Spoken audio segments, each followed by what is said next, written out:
into ninth grade doesn't just welcome us to a new high school, it also brings us big responsibilities.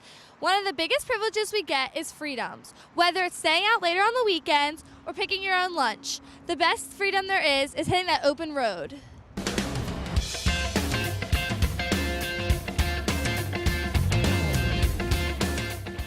Operating a motor vehicle is an amazing feeling, and one we look forward to our entire youth, but performed in an irresponsible way can lead to some serious consequences. According to the Department of Motor Vehicles, car crashes are the leading cause of death for teens in the U.S., accounting for more than 1/3 of fatalities in 16 to 18-year-olds.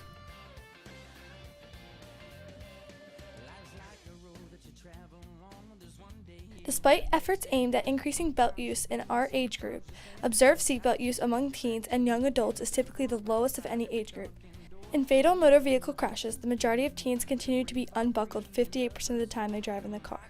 I caught up with Tim, a car rep for CarSense Automotive, and talked to him a little bit about safe cars for teen drivers. Talking about some of the safer cars for teen drivers. A lot of people do raise that question. One thing people make the mistake of is getting the small little cars because they tend to not be quite as safe as some of the mid-size sedans. A lot of times people are worried just about obviously the price of the car, which is a major consideration, but sometimes they end up in a car that may cost a little bit less to run on gas or maybe a little bit less in car, but not quite having the safety around them of the slightly larger cars. As far as color, that usually comes down to preferences of the vehicles.